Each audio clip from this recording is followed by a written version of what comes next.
American Hustle was released on December 13th in the year 2013 and was a critical darling, being declared as one of the best films of the year at the time, which for me is a pretty bold statement in the same year that brought us a film from not only Martin Scorsese, but the Coen brothers, Richard Linklater, Edgar Wright, Spike Jonze, Shane Carruth, Woody Allen, Wong Kar-wai, Shane Black, Guillermo del Toro, Alfonso Cuarón, Alexander Payne, Denis Villeneuve, Steven Soderbergh, Ryan Coogler, Steve McQueen. You get the point. At this time, it holds a 93% on Rotten Tomatoes and a 90 on Metacritic, and was even nominated for 10 Academy Awards, marking it as the second film to have the most nominations in the Academy Awards history and not win anything. Weird, ain't it? How can a film that was so heavily praised not get some sort of recognition in that regard? Now, I know some of you are quick to say that awards don't matter, that we shouldn't let critics validate what counts or doesn't count as entertainment or good art. Then again, the majority of critics would say that this is good art. So what the hell happened?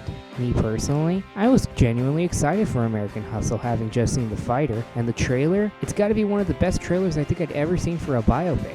Seriously, just watch this small bit, which I think summarizes why I think it excited me. Toast to a new era!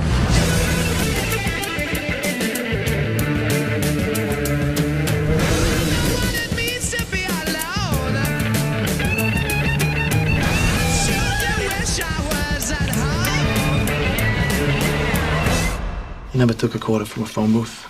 You stole. I just got bigger balls than you. Good times, bad times, you know I've had my share. The trailer gave off small vibes of Scorsese and Tarantino influence, and I really think that this was a well put together trailer in the end. And then the second trailer hit. And I think one scene in the trailer kind of shows my fears that were starting to creep up.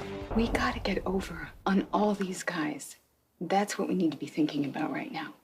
We gotta get over on all these guys. It's gotta be the best we've ever done.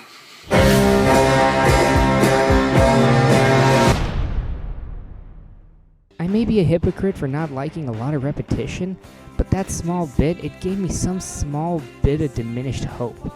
It didn't change anything, I was still gonna watch it, but to say that my expectations were lowered slightly is a weird understatement. I took everything at face value and started up the film, and let me tell you, by the end of it, I was so incredibly underwhelmed. Not that it was a bad film, it wasn't really an exceptional film either. It seemed so painfully average that it just incredibly disappointed me. Unlike other classic gangster films and period pieces, it left me so cold after watching it that I couldn't find the strength in me to watch it again. Still, all this is neither here nor there. You might be wondering what the main point of this video is. Well, I wanted to show you guys why I personally find American Hustle underwhelming. It's very subjective what I'm about to say, so if you don't agree with any of this stuff, I completely understand. With that being said, let's continue.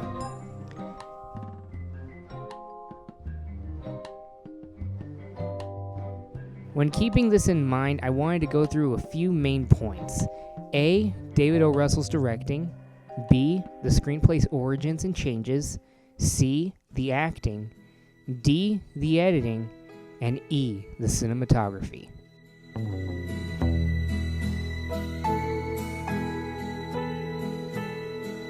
Firstly, let's go into David O. Russell's directing style. Whether you agree with me or not, he is really talented. Sure, going by public opinion and history, David O. Russell might be a dickhead, but there's plenty of other talented people who might be real-life assholes, like Woody Allen, Roman Polanski, Bernardo Bertolucci, or Lena Dunham. Oh, we'll get to those allegations later, but I'm willing to throw that kind of bias out the window so long as they are at their core talented. And is David O. Russell talented? Yes. How do I know this? Look no more than at Three Kings. This is still David O. Russell's best film to date. A beautiful heist war film that slowly threw itself out the window while at the same time never losing focus of the heart and soul behind the project. Were there issues? Yeah, but it's a very solid film, and it's still my personal favorite of O. Russell's and puts him in a level above some American filmmakers. But do I think he did a good job directing here in American Hustle? To be honest, I don't think so. If we go into the drama behind the scenes with Amy Adams, it would explain a lot and show that everyone was probably very tense with the film. Except, that's not true. One can argue that Three Kings had way worse tensions going on behind the scenes, but that film is amazing, as I just pointed out. When I look at O. Russell describing working on this film, he says that improvisation was a huge key to everything, that he made this film mostly for the actors and had everything planned out for them. And I want to write about humans more than a procedure, their emotions more than just the crime, because the fact that they love life is what this cinema is about, is how people love life and how they survive. If that's the case, then how come the chemistry feels so off with everyone? Seriously, almost everyone feels so alien and uncomfortable. But then again, this could be a good example of everything else not gelling, because these people are great actors. Perhaps the problem lies in the editing or the cinematography, but we'll get to that in a bit. But back to the actors, when I watch them bounce off each other, everyone feels so unnaturally awkward, which I guess is David O. Russell's style, but it doesn't fit the story. It fits the story of, say, something like I Heart Huckabees or Flirting with Danger, because those films are centered around the interactions of the characters. The nature of American Hustle feels more suited for someone who can direct tension well. It was noted earlier on that O. Russell wanted to go for more of a character-driven movie. But that you didn't really want to go there, that it wasn't going to be a heist movie or that movie. Was that all very conscious for you? Yeah, because if you're going from the character's point of view, it becomes about them and their emotions, and it's about their love and their pain. That's really what the picture's about, and their enchantment. That's what it's about. The boxing and the fighter, the mental illness and Silver Linings, the legal and mafia situation in this movie and the predicament. Those are engines of humanity. Those are the engines of that create predicaments that I try to make relatable or feel relatable to anything I've ever gone through. But the problem with this is that he overlooks many details that would get people more wrapped up in the film.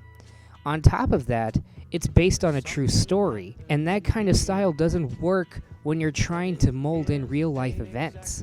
It feels like it tries to be an ensemble film with nothing wrapping everything together, and the hustle in American Hustle just fizzles out. On top of that, the film doesn't stand out on a technical level. Say what you will about David O. Russell, but he does try to innovate or at least change up his style with each subsequent film. Three Kings had to use different color film stock to represent the chaotic nature of the Iraq War. We wanted the film to look very different, to look like a different war film. This war was unlike any other war. When they've left the army base and they've gone off into the village, they begin to find themselves surrounded by things that are very sort of alien and foreign to them. The look of the film itself takes on a more alien look. Point in the movie when they go into these villages, the colors just get almost surreal. They become really, really vibrant. And I Heart Huckabees is probably his most experimental film to date. Even Silver Linings Playbook, to an extent, tries to experiment with Bradley Cooper's character feeling increasingly claustrophobic and changing camera lenses to further emphasize how unstable he is. Then again, while this is noticeable in key moments, I think, I do notice that it works in certain moments, such as when you have Richie talking over Stoddard. So you tried to protect your brother, but you couldn't. What? And that's why you feel bad because you're trying to protect me and you're worried about me. Is that what the story's about? It's about protection. No, it's not about protection. Huh? No. All right, fine. These work very well with the scene, but the problem is that O. Russell's voice literally makes the whole of it feel unnatural and uncomfortable, especially when scenes don't need to. But then again, this might be a bigger problem with the writing.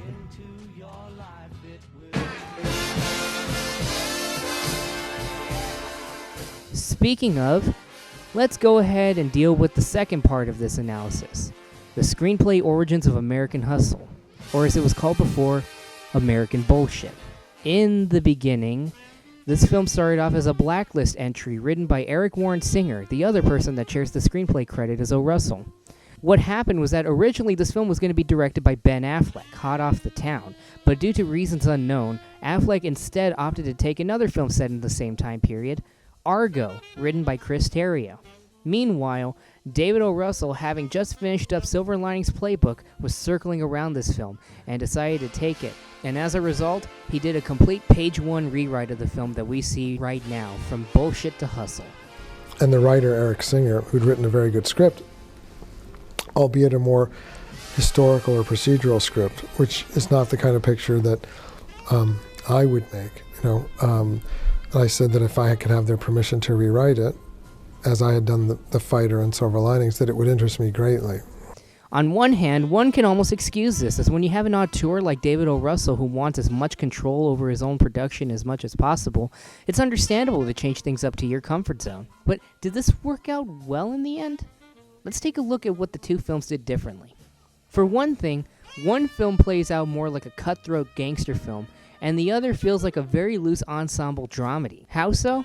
Well, let's look no further than the first scene of both screenplays, one of which I will flash on the screen and summarize, while the other I'll show the text intercutting with the actual film footage. In American Bullshit, we start off in a Cadillac, where we meet Mel Weinberg, Christian Bale's character, as he's being driven to a warehouse by two mafioso baddos. As he arrives at the warehouse, he walks in and talks with Nicky Scarfo, who I'm going to assume is the Robert De Niro character Victor Taleggio. They shoot the shit and have a conversation about goat cheese. It feels very Tarantino-esque. And then Nicky starts talking about board games. Right there, you can feel in the air that something is off. Scarfo. Because he knows that I'm an avid gamesman myself, and he thought that I'd enjoy playing with you. Monopoly, Clue, Parcheesi, Shoot Some Fucking Ladders, I love them all. But the game I love the most is this one right here, Operation. So what do you say, Mel? Wanna play? Mel. I don't think so. Scarfo. Mel, what do I do for a living? Mel. You paint houses. Scarfo. That's right. Slides him doctor's cards. Now pick a fucking card. Scarfo tells Mel to pick up a card and gets the wishbone for Operation. As Mel grabs the wishbone for the board game, Scarfo stabs Mel in the hand and starts telling him that he knows about the Arabs' money and that it hasn't gone through. When Mel asks what Scarfo wants, he replies with, "I want the truth!"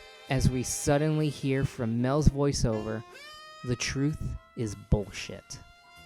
From there, we see a detailed description of his past, from Mel's dad being strong-armed by the local Glazers business, to Mel deciding to throw bolts at every single window until he got his bike that his dad had promised him for his birthday.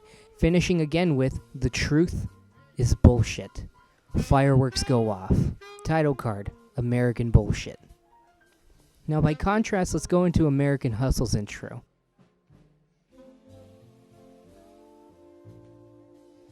We see Irving, changed from Mel, get out of bed, and we see him put on his comb-over.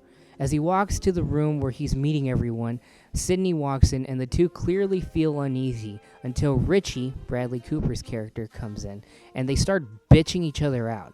What are you doing, going behind my back? Telling people I'm screwing up this operation? I got you a suite at the fucking Plaza Hotel. It's shittiest suite at the What? Plaza Hotel. The shittiest fucking suite. And the Based food on what? is wrong. And what is food? this? What is it? You What? got like one in my closet or something? No. Are you dressing him like you dress me? No, what are you thinking? This isn't all about What, you. did you know try to that, dress right? me so I would look like No, him? you're not dressed like him. I do look. I look like him. No, he's in like velvet. You asked me to. Tension in the room is already thick, and it's clear that these three have intersected before, and that they've just about reached their breaking points with each other. After Richie fucks with Irving's hair, Sidney calms them all down as they walk to meet Carmine in another room, where we have our titles come up. Now right here, maybe it's the editing's work, or maybe it's the music choice, but I have to admit, I love this intro. They're walking into danger, and the song is perfectly fitting for the characters about one-upping each other and being forced, for lack of a better word, into doing each other's dirty work. Oh, excuse me. I'll handle that for the mayor. No, it's for the mayor. It'd be a sign of disrespect to the Sheik if the mayor didn't take it. It's for you, Mayor. What are you doing? Carl, what the fuck? What is this? Richie acts like an impatient prick, tries pushing the briefcase of cash onto Carmine, wherein he walks out scared out of his mind and unsure, to which they force Irving to go after Carmine because of how badly Richie fucked up. After which, Irving's voiceover comes up, talking about how he learned how to survive when he was a kid, cutting to him immediately breaking windows and helping his dad, to immediately starting his own business later on, to meeting Sidney, Amy Adams' character. It's clear from both intros that the film's openings are both similar and yet very different.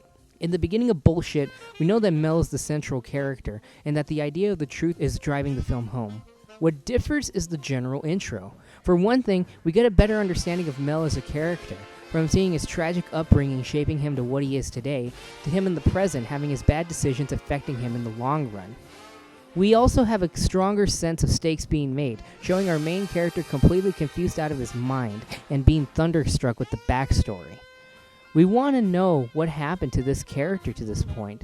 In Hustle, we know that these characters have beef with each other, but with the constant overlapping dialogue, we never know who's to blame or how everything came to. It starts us off focusing on Irving, but when Sydney and Richie come in, we never have a transition to let us soak these characters in. Hell, Sydney is quiet for the most part, and we aren't able to soak in her character, save for the telling glance that she gives Richie. Some may argue that that's all you need, but when Richie totally steals the scene away from both of them, it makes the whole thing feel very jarring. Speaking of, let's look at the scene in Hustle. Funnily enough, this exact scene comes in at around the end of the first act, where we see that Mel's a bit more vocal about the suite of the hotel. Fucking joke. I ask for champagne and caviar, and you give me chopped liver, Schlitz, and the shittiest suite in the joint. While in Hustle, we just hear about Irving's displeasure, but we never know why. In Bullshit, we get a clear-cut sense of Mel's perfectionist attention to detail, right down to him explaining why they need to show the extravagance of the Sheik, and why he wants all of these things. And moreover, we see people agree with him. In Hustle, Irving just kind of bitches while Richie almost entirely shuts him out of the process. Seriously, the film almost forgets about Irving to focus on Richie for a bit, and while it does give us a better sense of this character, it completely undercuts Irving's motivation. Anyway, back to the scene. In this scene, Boyle, Richie's real-life equivalent, doesn't screw up the deal. It's actually this guy named Polk, someone who has been established as having a bit of a dislike towards Mel early on, giving him the most shit, who starts to screw up, freezing up when Encheretti, Renner's character, Carmine, as he was called originally, asks him about his school, and Polk becomes the one to screw up the deal by handing him the case. Here, we can understand why Boyle would be pissed off, and why Mel is even more pissed off. In fact, in this version, Mel isn't forced to go after the mayor like in Hustle. He gladly goes after him on his own accord to try and save the deal. And it's here that we get to see where the main differences lie in these two versions. For one thing, characters are a lot more controlled and calculating in Bullshit, while in Hustle, everyone has a distinct voice and goes off the rails. For example, in Bullshit, Renner's character is a standard corrupt politician, while in Hustle, and this is one of the few things I'll commend a David O. Russell for, Renner's character is completely sympathetic, and you get a better understanding as to why Irving feels so guilty for having to bust Carmine. But for every good character decision, we also have questionable ones, like Rosalind and Estelle. In Bullshit, Estelle, Jennifer Lawrence's character, has a reason for her naivete. For one thing, she doesn't even know about what Mel is doing, and it's clearly established that Mel does care for her, despite the fact that he's head over heels for Max, Amy Adams. Estelle acts more like a worried and concerned wife who genuinely feels upset, and you feel why she's upset. And with the background with Mel, you understand that it hurts even more for her. Versus in Hustle, Rosalind comes across as a bubble-headed idiot who likes to think she's smarter than she really is, and it's her stupidity and abrasiveness that fucks up the entire operation for Irving and Carmine. We'll get to that scene later. Another way to show the contrasts between how these two characters change is by looking at two big moments. Let's show Hustle firstly. This is when Irving goes home after a night with Sydney and confronts Rosalind about a burning sun lamp. I put out the fire. The fire is out. First time in my life I do the right thing. Oh, shut up. No. Shut up. Save a young, single mother and a kid. I marry her, I adopt them. You fell in love. Don't you dare forget that part. We fell madly in love. Yes, I fell in love. My God, I fell in love. But you know what? I thought you were mysterious like my mother until it turned out the mysterious just meant depressed, all right? Hard to reach. I mean, I'm dying here. And you need somebody who's going to be quiet, who's going to be shut up. You're young, you're beautiful. You got to find somebody else. You got to go out and get some friends, all right? I don't like going out. You know that I get anxiety when I have to meet people. You know how hard that is. You can't just stay in the house with a fucking sun lamp. All right? And I can't, I mean, look, I can't trust you with Danny when you fuck that fire and everything. I I can't trust put to the leave you fire alone. out, Irving. There is no fire. Maybe if you were here more, then there wouldn't have been a fire in the first place. What? There wouldn't have been a fire if I was here. Just stop with the whole fire thing. God, it was a mistake. I'm sure a million people do that all the time. Those sun lamps are dangerous. Shouldn't even have them in the house, really. I bet that happens all the time. This was nothing. We're not happy, all right? You know that I could take Danny. You know that most of your work is illegal. And you know that if you tried to divorce me, you know that I'm not saying that I would, but I'm saying that I could. And I'm saying that that is why I don't like divorce, Irving. Women do that in divorces. Women get the children and then their fathers never see them. My mother never got divorced. My grandmother never got divorced. There are no divorces in my family. I am not getting a divorce. Come on, what are we doing here? We fight and we fuck, and that's what we do. That's our thing. She was the Picasso of passive-aggressive karate. Come here. She was better than any con artist I ever met, including myself. And she had me like nobody had me. Now, did you feel like these two genuinely wanted to be together? I didn't, and I suppose that was the intention. But they both felt like they were together out of a sense of contentment for each other. And while that might be true of couples in real life, it makes it really hard to side with Rosalind in this perspective, and we just see her as an irresponsible bitch. Which, again, this might have been the intention, but even then her manipulation felt wrong. By contrast, look at this scene from Bullshit, where Estelle gets the hint that Mel's not completely alright. Mel hangs up the phone, a worried look on his face. He looks over to Estelle, who has heard everything and is furious. I don't believe you. You really think I'd be doing this if it wasn't that important? More important than your son? Your family? I got a serious problem. I gotta meet this guy. What problem? What guy? What are you doing, Mel? Oh, so now you suddenly care. I've always cared about... Don't hand me that. My coming and going never bothered you before, as long as the money was rolling in. But now that times are a little rough, you want to know everything? Mel moves towards the door to exit the kitchen, but Estelle steps in front of him, preventing him from leaving. I just want to know when it's going to get better, Mel. When can we finish the house? When are things going to be like they were? Estelle, please. It's all going to be okay. But you just got to trust you. Trust you? Ever since you closed down London Investors, it's like you aren't even you anymore. You're being crazy.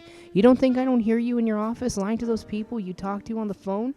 Talking about the Sheik's private jets going to Geneva, London? It's all lies. You're not in business with some zillionaire Arab sheik.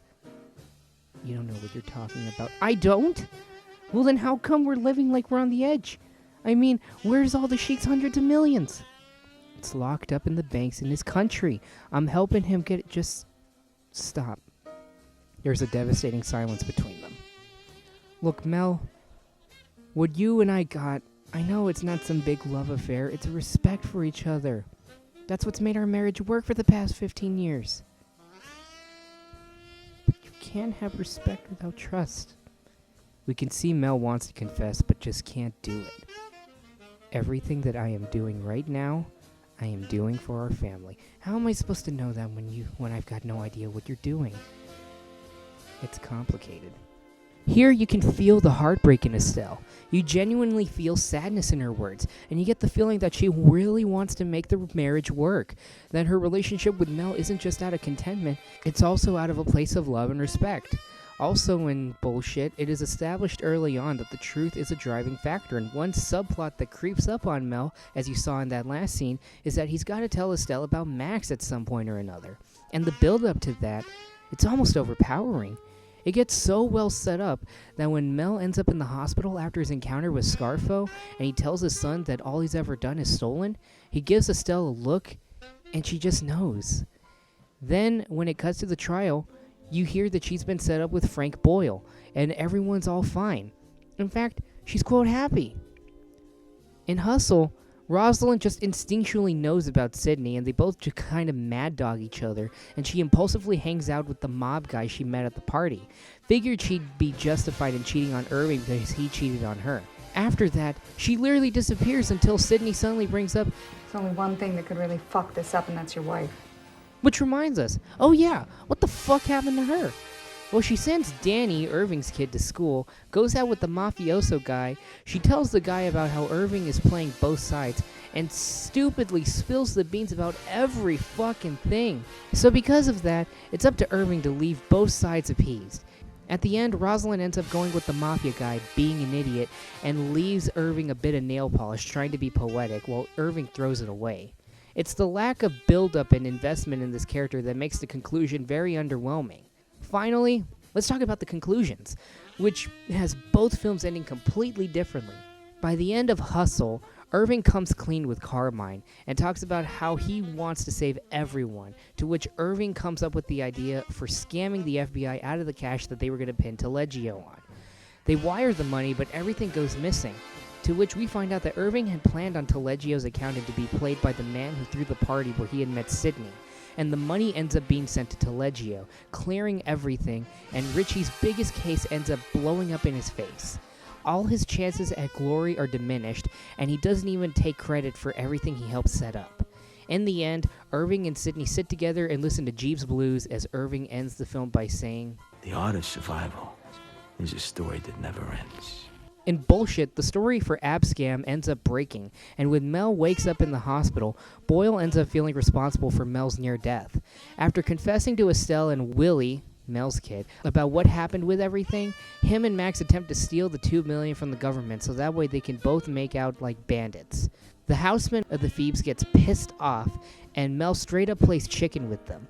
In the end, Mel is put on trial to answer for everything, and Boyle holds no ill will towards Mel, and Mel and Max end up together and facing everything together.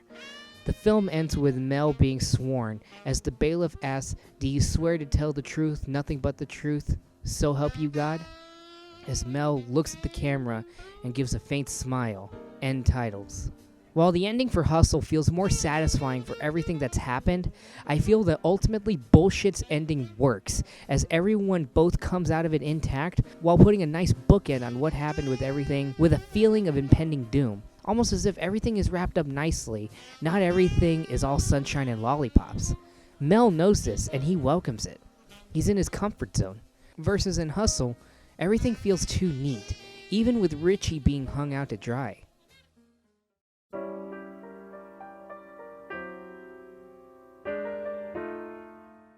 Well, we've covered a lot in the film already, but the writing is only part of the puzzle here, as we gotta delve into another aspect in this film, the acting. It's safe to say that if Ben Affleck were still directing the film, he probably would have casted himself as Mel.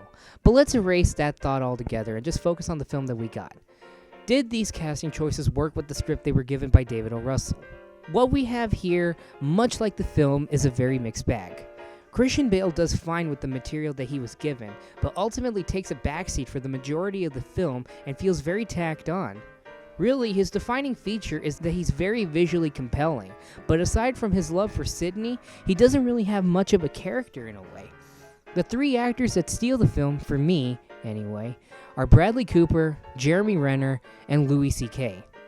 Bradley Cooper does fine as the maniacally insane Richie, and you feel his journey he goes through from starting off as cocky to being knocked down a peg or two. You genuinely feel that he deserves everything he gets. Louis C.K., in his small role, also shines as a great supporting character, being delightfully understated while never losing his presence. When you see him constantly get ignored, you never feel as he's being artificial. I don't want to put on record. It's just I want to get vulnerable. Can I finish my statement? Of course. His exhaustion is great to watch, and he's a much better actor than people give him credit for. Good luck keeping your job, by the way, and staying out of jail, and not being killed by the mob. But otherwise, you're doing a great job. What's the any ice fishing I'm story? not telling you the end of the ice. I'm gonna call your fucking brother and find out the end. My brother's dead! That's how it ends! He fell through the fucking ice! No, that's not. He died a different way many years later. But Renner, oh my god, in this film of people pulling one over each other, it's refreshing to have one genuinely nice man being thrown into this crowd of assholes and douchebags. You never once feel his sincerity come from any other place than his heart. Wears his heart on his sleeve that it feels completely understandable that he'd feel stabbed in the back by Irving. You tell me that I'm lying to you when I say that everything I do is for the good of the people of New Jersey. Everything I do is for them. Am I lying to you? I never had a friend like you before. I used that money for the goddamn casino. I got some fucking leverage, all right? I can help you out. This is all shit. It's all bullshit. Look at this thing. Look at this. Ceremonial fucking knife. What is this bullshit? Some toy? When you see his fall, you really feel the impact that it has on everyone. But even then, that's neither here nor there. What was important to O. Russell from the beginning was the female characters. You know, I knew that I want the women to always be very strong characters, and I wanted the women to be even stronger in this movie. I feel that women have a kind of way of being smart that is different than the way men are smart. It's just there's something different about it that is mystifying to men, I think, a lot of times, and that's what makes it so fascinating and amazing to me. And I'm sure the reverse is true in some ways. That was very helpful to me. So how are the female characters? Well, they're pretty mixed. As Adams does a good job with what she has, the whole film, you really get the feeling that she's broken down by the production. Which reminds me, let's finally address the elephant in the room. In the Sony leaks in 2014, we learned that David O. Russell was constantly harassing Amy Adams, making her cry repeatedly, and even tried to choke her. It got so bad that Christian Bale had to step in and stop the whole scuffle. Now, this isn't the first time this has happened on a David O. Russell production. One doesn't even need to go that far back. Look at I Heart Huckabees and his infamous meltdown with Lily Tomlin. Fuck you! I'm just trying to fucking help you. Do you understand me? No, you're not. I'm being a fucking collaborator. I was trying to help you figure out the fucking picture. Hey, bitch, I'm not here to be fucking yelled at. I worked on this fucking thing for 3 fucking years, not to have some fucking cunt yell at me in front of the fucking crew when I'm trying to fucking help you, bitch. Figure it out yourself. Well, I have figured it out. Yeah, fuck yourself. Good. Why don't you fuck your whole movie? This for you. Why don't you fuck your whole movie? Because that's what you're doing. Or his widely publicized feud with George Clooney during the shooting of Three Kings. But all that is excused, because you feel that they didn't let the feuds get in the way of their performances. He still pulled off a good performance in Three Kings, and Tomlin still did a good job in I Heart Huckabees, which is so widely considered to be a lesser film from David O. Russell. So, how was Amy Adams in this? Like I said, it's very mixed. Sometimes she's firing on all cylinders. In other scenes, she's so unfocused and uneasy that it almost makes you wonder if the drama really did get to her at times, and if it affected her performance. After that. I'm sorry I didn't tell you in the stall. I created Edith because I needed her to survive, okay? But I'm done with that now. I'm so fucking done with it. All right, like, you do what you need to survive, right? Like, you do it. You live with your mom, you have a fiance you don't even acknowledge, right? That's what you do. And you curl your hair in little fucking curlers, which is, no, it's okay, you look good with him, but, you have straight hair, so that's what you do to survive. You do all sorts of things, we all do. But what about Jennifer Lawrence, the Hollywood it girl for a few years before Alicia Vikander and Daisy Ridley steal that away from her? If I'll be honest, I will say this, Lawrence was perfectly cast in Silver Linings Playbook, and everything felt well suited there. But in here, my God does she stick out, and not in the best way possible. She looks too damn young to be in this film, and when you see her try to act alongside Christian Bale like a husband and wife, she acts like a child trying to play grown-up. Maybe this is in part due to the fact that Russell wrote her to be a fucking idiot, but it's also a huge problem when you look at the fact that he puts her front and center as the cause for everything that's wrong with Avscam. She's the one that causes everything that goes wrong for everyone, and again, maybe this is because of the problematic writing for her character, but her stupidity and naivete really doesn't come across as natural, and she plays her character as an irritating force of nature. Like I said with the writing segment, she never comes across as sincere. I never once look at her and understand why she does what she does, even in her mindset. Her actions and her dialogue never flow. She always comes across as if she were acting. The worst problem with her is that O. Russell really shoves Rosalind down our throats and tries to make us notice her character. There are two terrible examples of this. One in which she dances, which has no place in this film and undercuts the scene and ruins the tension entirely, which I'll talk about more in the next segment. And one that we'll show right now, where she yells and blows up at Irving. For this blow up, let's compare her scene where she does a similar explosion towards Bradley Cooper in Silver Linings Playbook. Here they are. You may not have experienced the shit that I did, but you loved hearing about it, didn't you? You are afraid to be alive. You are afraid to live. You're a hypocrite. You're a conformist. You're a liar. I opened up to you and you judged me. You're an asshole. You're an asshole. Get off me. Get off. You're harassing me. He's harassing me. Stop. All right, fine. Yes, I wanted to hurt you, but how do you think that I feel all day when you leave me alone? All day, and all I've ever wanted you to do is love me. That's all I've ever wanted. I'm supposed to stay married and for you to love me. And that's why I'm going to Miami. That's why I'm going to Miami. You're not going to Miami. I'm going to Miami with Pete. I finally found somebody who loves me, just like you've always wanted. It's too fucking dangerous. Miami, not now. Notice how in American Hustle, her character just raises her voice but never really gives herself into the emotion. Versus in Playbook, not only do you feel her vocal emotion, but you also see it physically hurting her. You also hear her voice trembling. It shows she's really throwing herself into the role, into the scene. In Hustle, she just squints her eyes and makes her voice really high-pitched, and it comes across as fake. Her character never feels real, which is really weird coming from someone who's all about characters and not story.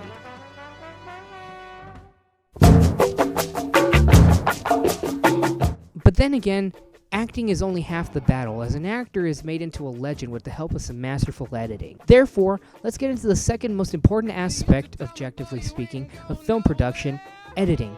And might I say this, I have no clue how this film was nominated for Best Editing. As an editor myself, I utterly blame all the problems I have with this film on the editors. When researching and going through this film extensively, I was blown out of my ass to discover that this film was edited by 3 editors. They are Jay Cassidy, Crispin Struthers, and Alan Baumgarten. Now, despite all of this, I feel as though these 3 have royally fucked up. Again, this might have been to try to appease David O. Russell's vision, which I can understand that, but these scenes feel so awkward and unnatural that it can suck you out of the film. Scenes that should be filled with tension, it turns into more bickering, and it's all chopped together weirdly. For example, and this is where I actually put my own editing skills to the test, so that way I'd show what I do differently. Let's look at 3 scenes which I feel were oddly cut together. I'm going to play you this scene, which is a huge moment. All these scenes are huge moments. In this scene, Irving just convinced Carmine to come back. I'm going to play it for you in its entirety. Here goes. I'm going out for dinner with Carmine and the wives in Camden. Who? Carmine and myself and the wives. What? Without me? He doesn't like you. What do you want from me? Guy got him to come back and take the money, or you got him on tape? All right, I mean, I can't make him like you. I did my job. Did you tell him that you were working with me, that I'm the Sheik's associate? I just fucking told you he doesn't like you. I mean, let him have a night out with a human being, for fuck's sake, all right? He's going to jail soon. You're done with him. You got him on tape, taking a bribe. Carmine has got to deal with me, Irving. We're gonna use Carmine. Yeah, no. We're gonna use Carmine to get other people. That's what we're gonna do. What? Like who? Carmine's gonna use the Sheik to pay off people. You fucking nuts? What do you say? Are you We're gonna let Carmine show the Sheik Atlantic City how he's gonna renovate hotels and see who shows up. And whoever the Sheik pays off for licenses and casinos, that's who we're gonna go after. We're gonna go after all of them. More politicians. Yeah. Realize how fucking dangerous that is? There's no fucking reasoning with you. All right, Edith and I were so successful for so long because we kept it just small enough. You are taking us to a very fucking dangerous place with very serious numbers. If you're that successful, how come you wound up in this room with me right now? Taking orders from me. You're taking your wife out to dinner? Your fucking wife? Did I just hear you correctly? That's the one thing you heard me say. I just find it rather shocking, that's all. I get to handle 2 wives with 1 dinner. All right, I take Rosalind out. She keeps her mouth shut. She sees that my work is legitimate. I get to keep my kid, and I get to keep that fucking wife happy. Both wives happy.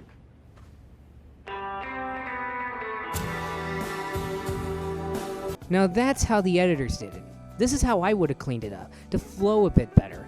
There were some good cuts that they did. I like the beat before Irving says, "I just told you, he doesn't like you." Anyway, this is my edit. I'm going out for dinner with Carmine and the wives in Camden. What? He doesn't like you. What do you want from me? I got him to come back and take the money, or you got him on tape, all right? I mean, what? I can't make him like Did you. you tell him that you were working with me, that I'm the Sheik's associate? I just fucking told you he doesn't like you. I mean, let him have a night out with a human being, for fuck's sake, all right? He's going to jail soon. You're done with him. No. We're gonna use Carmine to get other people. That's what we're gonna do. What? Like who? Carmine's gonna use the Sheik to pay off people. We're gonna let Carmine show the Sheik Atlantic City how he's gonna renovate hotels and see who shows up. And that's who we're gonna go after. We're gonna go after all of Edith them. and I were so successful for so long because we kept it just small enough. You are taking us to a very fucking dangerous place with very serious numbers. If you're that successful, how come you wound up in this room with me right now, taking orders from me? I get to handle 2 wives with 1 dinner, all right? I take Rosalind out. She sees that my work is legitimate. I get to keep my kid, and I get to keep that fucking wife happy. Both wives happy. I tried to be a bit more blunt, make the cuts look more sporadic. It amplifies the mood. Now look at this scene. In this scene, Carmine and Irving are becoming friends, and he really puts himself out there. This is the original scene.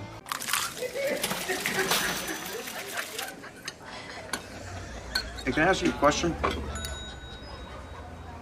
Yeah, sure. Is the Sheik black? He's an Arab.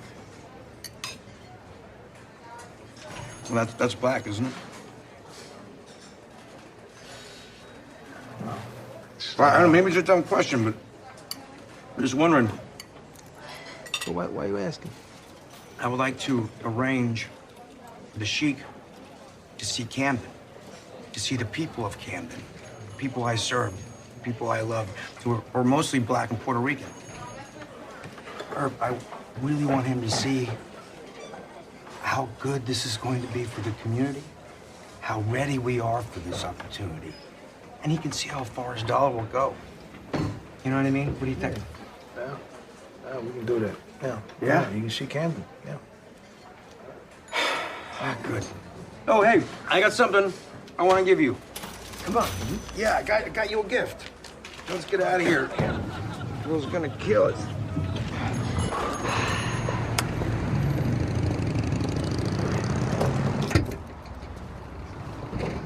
There you go. What is it? It's a microwave. It heats up everything. Pasta, lasagna, meatballs, whatever. It's Really? science, yeah. That's how it heats up the food. It's scientific. And you specifically bought this science oven for me? Yeah. A new friend. Thank you. Thank you. Don't put metal in it. Come on. We got the awkwardness, the weird editing, the works. This is how I would have edited it.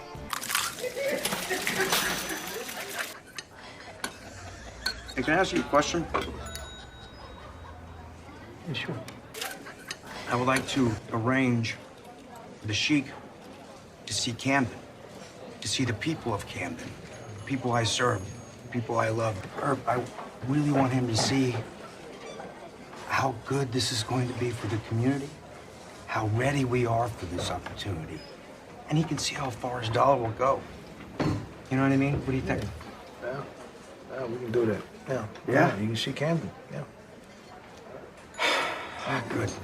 Oh, hey, I got something I want to give you. Come on. Yeah, I got you a gift. There you go. What is it? It's a microwave. It heats up everything. Pasta, lasagna, meatballs. It's Really? science, yeah. That's how it heats up the food. It's scientific. And you specifically bought this science oven for me? A new friend.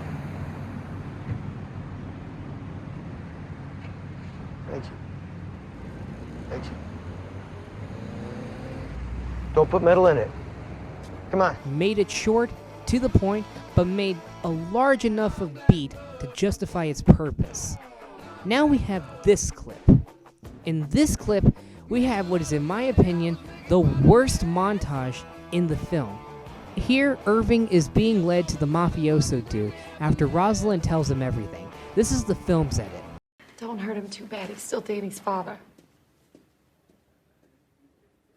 When you were young and your heart was an open book, you used to say, live and let live. You know you did, you know you did, you know you did. But if this ever-changing world in which we live in makes you give in and cry, say live and let die. Live and let die. Live and let die. Live and let die.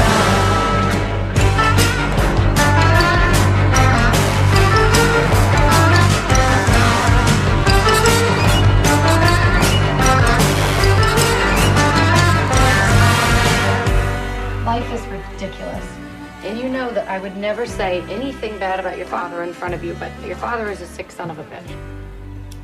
Daddy's a sick son of a bitch. Don't repeat that. But yes.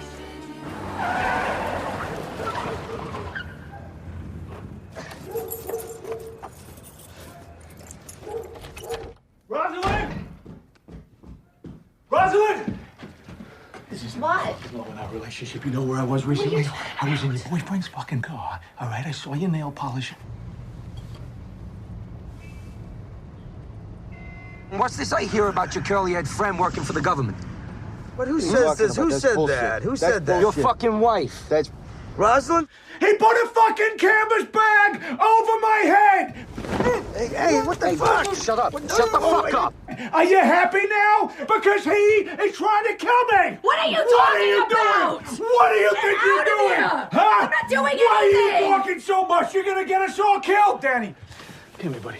All right. I brought this up before. The scene completely breaks the tension the film was trying to go for. The bits with Rosalind dancing feel more like a behind-the-scenes blooper reel than belonging in a serious moment in the film. Now, this is how I tried editing it. Don't hurt him too bad. He's still Danny's father. When you were young and your heart was an open book, you used to say, live and let live. You know you did, you know you did, you know you did. But if this ever-changing world in which we live in makes you What's this I hear about your curly-haired friend working for the government? But who says this? Who said that? Who said that? Your fucking wife. That's Rosalind? Hey, what the fuck? Shut up. Shut the fuck up.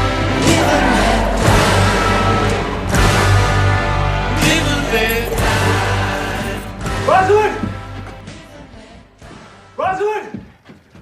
What? Low in our relationship. You know where I was recently? I was in your boyfriend's fucking car. All right. He put a fucking canvas bag over my head. Are you happy now? What are you What are you talking about? doing? What do you think Get you're out of doing? here. Huh? I'm not doing Why are you anything. talking so much? You're gonna get us all killed, Danny. Come here, buddy. Here, I tried to show the doom, but still keep just enough Rosalind to justify why she did what she did in her own misguided sense of morality. 3 editors, and me personally, it felt so off, so weird, that I have no idea how it came out as awkward as it did, especially when it's got a kind of Scorsese-esque tone.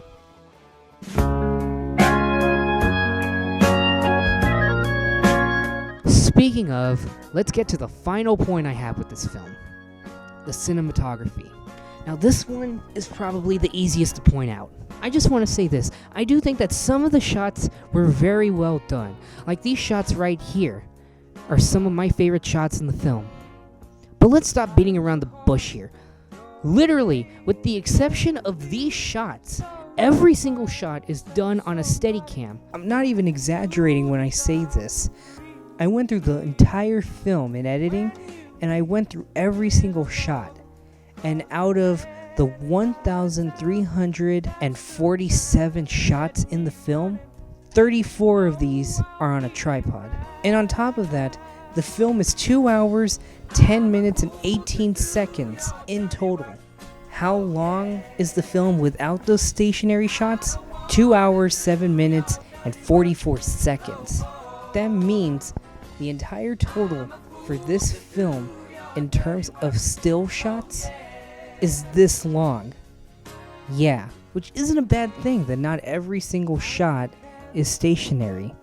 Eternal Sunshine of the Spotless Mind is literally 99% handheld, but it has a reason behind it, with the story relying on everyone's emotional state to be completely off the wall, and the idea that memories are being erased. The camera's constant handheld shake almost resembles the character's frame of mind, and when it's stationary for shots like, say, Howard's wife, or when Clementine and Joel are on the lake, it shows clear decision. It shows Howard's wife being clear with her decision to leave Howard, and for upfront honesty, or that Joel and Clementine are completely in love with each other in that moment. But Josh, I hear you asking, what about Paul Thomas Anderson films or Alfonso Cuarón films where they constantly move? They're practically 99% tracking shots. Okay, listen. PTA's films are about constant movement. Whenever PTA and Elswit or Mihai moved the camera, there was emotional resonance with it. There was always motivation with the camera movements. The first shot in Boogie Nights is meant to introduce the entire cast of characters as much as they can to the audience. It shows us all the people we're going to be spending the next 2.5 hours with. And with Cuarón, he moved the camera when the film required it, and with the context of the movement. Nerdwriter 1 has an excellent video explaining this with one of his films, Harry Potter and the Prisoner of Azkaban. Just take a quick, sped-up look at this early scene from The Great Hall. Not a single shot is stationary. This gives the scene and the film a feeling of forward momentum and establishes a curious camera, but it also lends to the film a sense of unease, an inability to find stable footing. Now, for a film that is to be haunted by a feared killer throughout, such a style is fitting. In this film, literally every single shot sweeps and moves or shakes, and there's no context to it. There are so many times where a still shot could have added more to a moment. Look at the scene with Victor Taleggio. Here, it would have been more impactful if they did something like the movie Seven. If they had Taleggio completely stationary when he starts badgering the Sheik, but everyone else was really rocky, it would have really added some tension. By the way, side note, why the fuck didn't they let Peña speak Arabic? If De Niro could do it, why couldn't he? أقدر أعتمد عليك لازم تكون قالها فهمتني إذا قلت لي قالها يعني قالها مو هشمرة أنا كلش فرحان إننا رح نعمل سويا هنعمل عمل عظيم سويا فرصة سعيدة ياكي. Anyway, here's another example. When Sidney decides to join up with Irving in the beginning, again, have it handheld when Irving is sulking, and then keep it steady and still when Sidney creates Edith. It shows control on her part, and it shows that she's willing for anything that they've come up with. There's so many different ways they could have shot it. For me, keeping about 99% Steadicam shots and never taking the time to set up a dolly or a tripod setup, it screams lazy to me. But Josh, he was going for a Scorsese-esque vibe. Well, obviously that wasn't what O. Russell was thinking. Look how he responds to this exact assumption. So, talking about the edge of it, does the Scorsese referencing that happens a lot on this picture make you happy? Does it make you sad? Does it irritate you? Or is it just a circumstance of playing music from that era in a movie? Well, I don't really, I mean, he's a great master and a great teacher, and I'm a huge fan. I'm not aware of how much it's been referenced, maybe because I don't read a lot of stuff, just for my own mental health. Whether or not this was the style he was going for, the cinematography is both lazy and it's also bland. When you move the camera constantly and dramatically push in on characters whenever they enter a room, it cheapens the effect afterwards, and it loses any resonance it could have. Now, I don't blame the director of photography at all. Let's take a backseat real quick. The director of photography here is Linus Sandgren. Why does that name sound so familiar?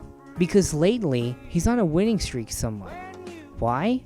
Because he did the cinematography for one of the most talked about films last year, La La Land, directed by Damien Chazelle. Longtime viewers of my channel remember that I made a snide comment towards David O. Russell in my La La Land review. By this, I mean Damien Chazelle, he knew the limitations of Steadicam, and for that he employed different techniques.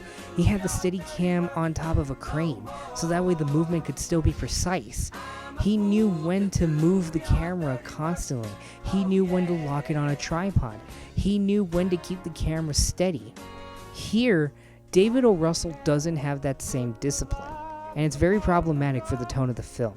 And if you really do want to make the claim that American Hustle was trying to pull off a Scorsese-esque tone, why didn't Warren or whoever just sell the script to Scorsese? But that's beside the point. If O. Russell really wanted to do that, then this was a terrible imitation. To understand Scorsese's camera work, you gotta see it done differently and compare the two. These are two scenes where we see love or lust at first sight. One is done by Scorsese, and one is done by David O. Russell. Compare and contrast the two. Consider everything we've mentioned up until this point. The editing, the cinematography, acting, writing, and the direction. Ready? Go. I would fuck that girl if she was my sister. I would let that girl give me fucking AIDS. You ready to see the wolf we handle this? Yes. Christy!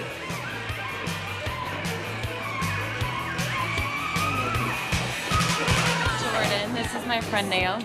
Hi. Naomi. Nice to meet you. Naomi, nice to meet you. Nice to meet you. We've got an awesome place here. I don't think I've ever been in a house this big before. Oh, really? Yeah. Beautiful beach out there. Take you Blair, for a ride. Hollingsworth. Hi, Blair. Nice to meet you. Name's Blair, right? Yeah. You like to jet ski?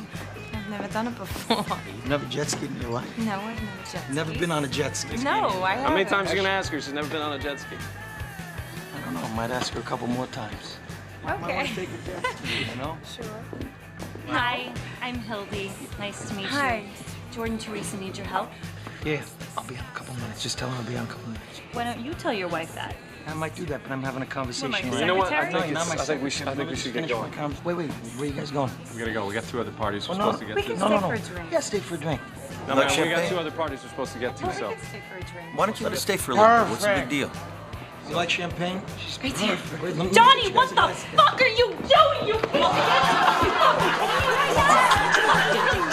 You guys, you're gonna have to excuse my friend. He gets. Get the fuck out! Fucker, bro, she's so fun. Let him fucking finish, Hildy. That's fucking rude.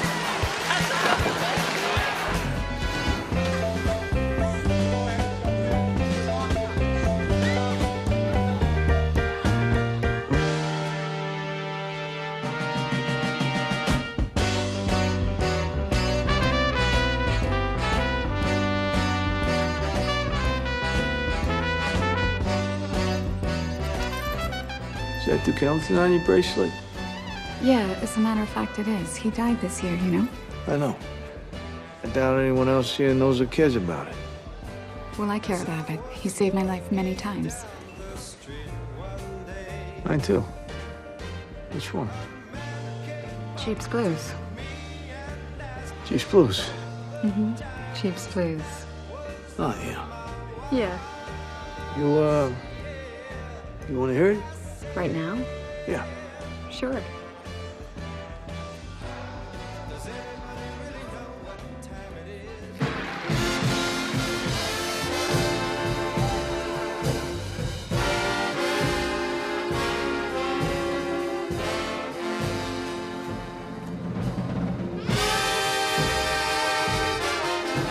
Who starts a song like that?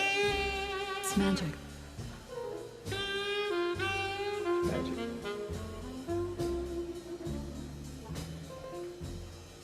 He wasn't necessarily in good shape, and he had this comb over that was rather elaborate. He had this air about him, and he had this confidence that drew me to him. He was who he was. He didn't care. I mean, she was a very particular person.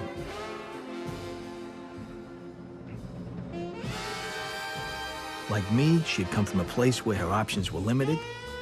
To deny that there's an influence, like O. Russell's saying, is lying to yourself, especially with the story that we're presented. But what's interesting to note is that while O. Russell tries to sell you with every single shot, moving it constantly, trying to get you sucked into the characters, making you feel as though you're a part of the drama, Scorsese masterfully does this with little to no effort, letting the editing take over the scene, applying minimal camera work. If you notice its standard coverage, the setups are similar, both meeting each other at a glitzy party. But what sets one apart from the other is how the two directors play the scene. Russell wants you to notice everything, but leaves minimal effort with the characters and their interactions and the camera work. With Scorsese, he puts the characters front and center, but doesn't over-exaggerate the technicality of it, except when he lets the DP create beautiful images that perfectly complement the scene and what it's about, the motivation behind it. For all of O. Russell's talk about making a movie for characters rather than story, his characters ultimately fall flat, while Scorsese is able to enrich in his characters, let his actors be comfortable with each other, and still play off of natural dialogue that never once feels artificial or inauthentic. And all of this is noticeable in all the aspects we've just noted here: direction, writing, acting, editing, and cinematography. And all of this is why I feel that not only was American Hustle underwhelming and disappointing, but also why I feel that David O. Russell just wasn't a good fit for the film.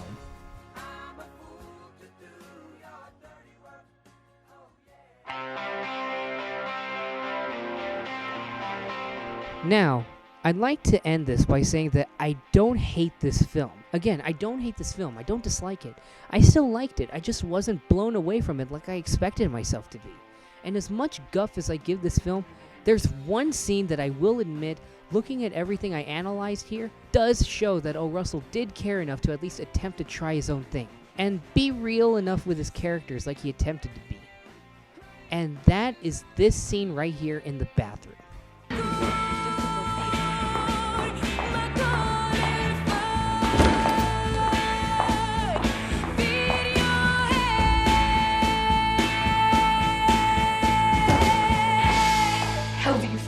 What do I think I'm doing? What the fuck do you think you're doing? You're gonna come in here and judge me for flirting with somebody after you've been fucking my husband for how many years? You don't have any fucking clue what's going on. I got a ring on my finger. We have a child together. He doesn't love you, Rosalind. He loves me, and you know it, and I know it, and he knows it. And it might be done now, but it was beautiful, and it was real. And we loved each other. Shut up. You scare him, and you manipulate him, and you use your son. Well, he must like it on some level. He must want it because he keeps coming back for it. It's like that perfume that you love that you can't stop smelling even when there's something sour in it.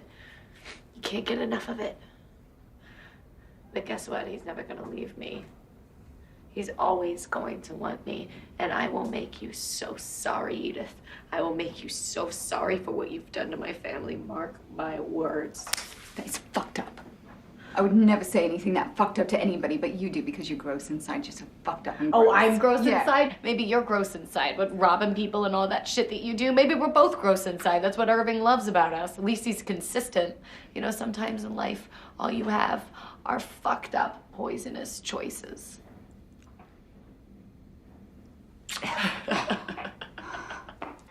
This scene is what I'd expect from O. Russell.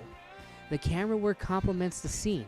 Amy Adams and Jennifer Lawrence share a great chemistry here. The writing is actually on point here and never feels contradictory or inauthentic.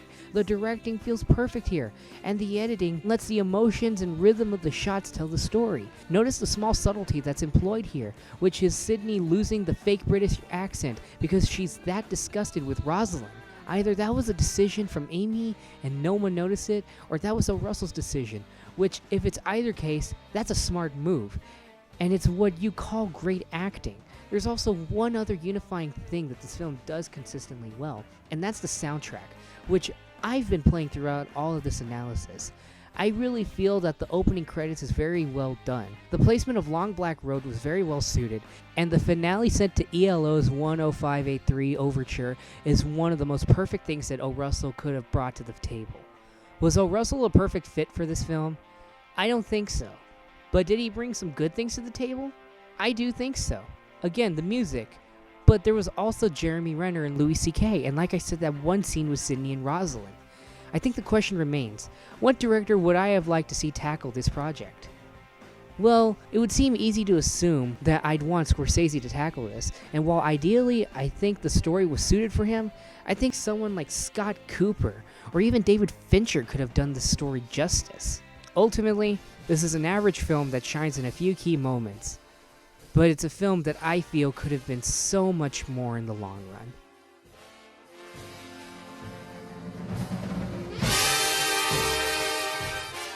Thanks so much for watching, everybody. This has been a very hard video to get down. It's taken me almost 2 years to even get this video done, even in the planning stages, and the amount of research I had to do for this video, all the detail I tried to go into.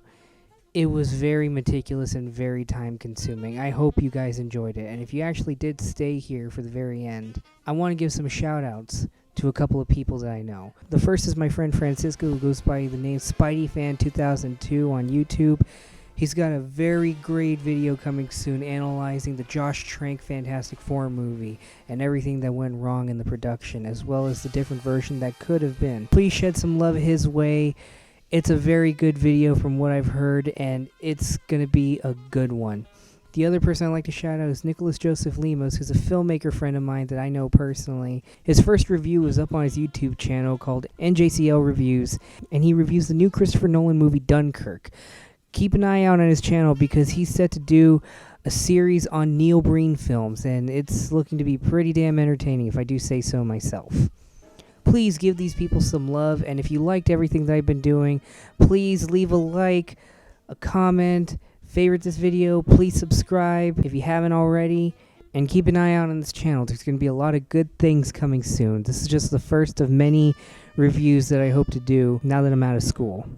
Thank you so much, and I'll see you guys in the future.